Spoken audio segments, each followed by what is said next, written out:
boys and girls, and welcome back after the weekend. I hope you had a lovely time. I have a new nursery rhyme for you today. This nursery rhyme is called The Queen of Hearts. Now, if you've ever played card games with a pack of cards, you've seen the Queen of Hearts card, and this rhyme is all about her.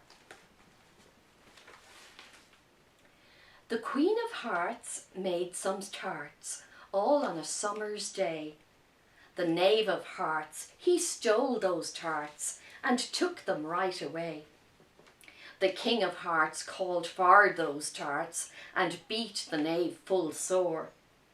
The Knave of Hearts brought back those tarts and vowed he'd steal no more. The Queen of Hearts. The Queen of Hearts, she made some tarts, all on a summer's day. The Knave of Hearts, he stole those tarts and took them right away. The King of Hearts called for those tarts and beat the Knave full sore. The Knave of Hearts brought back those tarts and vowed he'd steal no more.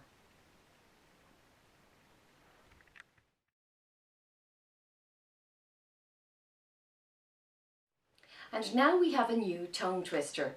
It's quite tricky to say.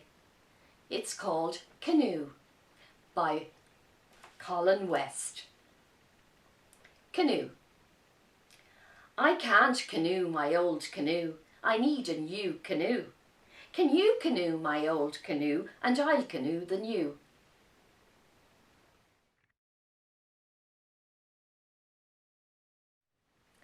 I have a new poem for you today also. Last week we were learning about the garden and the work that is done in a garden, and we're finishing up on that today. So I thought a poem called A Garden by Leela Berg would be a nice way to finish.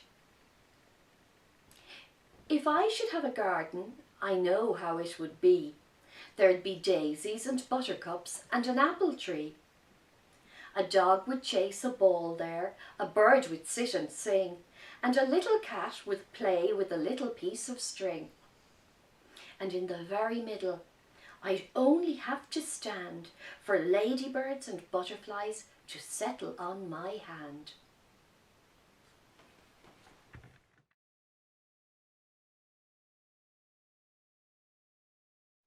Dia díomh fáistí.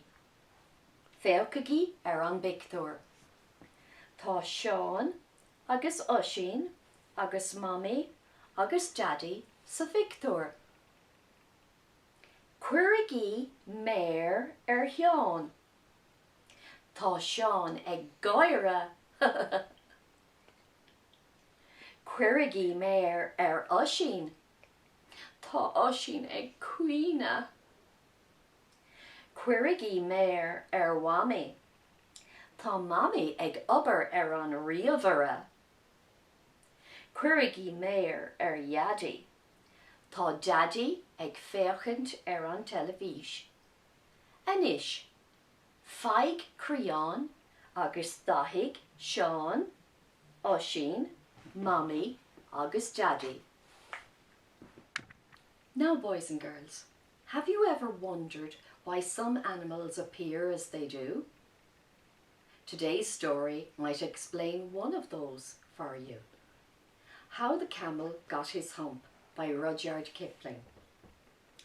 Now, this is the next tale, and it tells how the camel got his big hump. In the beginning of years, when the world was so new and the animals were just beginning to work for man, there was a camel, and he lived in the middle of a howling desert because he did not want to work. And besides, he was a howler himself. So he ate sticks and thorns and tamarisks and milkweed and prickles, most excruciatingly idle. And when anybody spoke to him, he said, "Humph," just humph, and no more. Presently the horse came to him on Monday morning, with a saddle on his back and a bit in his mouth, and said, "Camel, oh Camel, come out and trot like the rest of us." "Humph," said the camel, and the horse went away and told the man. Presently the dog came to him with a stick in his mouth and said, "Camel, oh Camel, come and fetch and carry like the rest of us." "Humph," said the camel, and the dog went away and told the man. Presently the ox came to him with the yoke on his neck and said, "Camel, oh Camel, come and plough like the rest of us." "Humph," said the camel, and the ox went away and told the man. At the end of the day the man called the horse and the dog and the ox together and said, "Three, oh three, I'm very sorry for you, with the world so new and all, but that humph thing in the desert can't work, or he would have been here by now. So I am going to leave him alone, and you must work double time to make up for it." That made the three very angry, with the world so new and all, and they held a palaver and a powwow on the edge of the desert, and the camel came chewing milkweed, most excruciatingly idle, and laughed at them. Then he said, "Humph," and went away again. Presently there came along the djinn in charge of all deserts, rolling in a cloud of dust. Djinns always travel that way because it is magic. And he stopped to palaver and powwow with the three. "Djinn of all the deserts," said the horse, "is it right for anyone to be idle, with the world so new and all?" "Certainly not," said the djinn. "Well," said the horse, "there is a thing in the middle of your howling desert, and he's a howler himself, with a long neck and long legs, and he hasn't done a stroke of work since Monday morning. He won't trot." "Whew," said the djinn, whistling, "that's my camel for all the gold in Arabia. What does he say about it?" "He says, 'Humph,'" said the dog, "and he won't fetch and carry." "Does he say anything else?" "Only 'Humph,' and he won't plough," said the ox. "Very good," said the djinn. "I'll humph him if you will kindly wait a minute."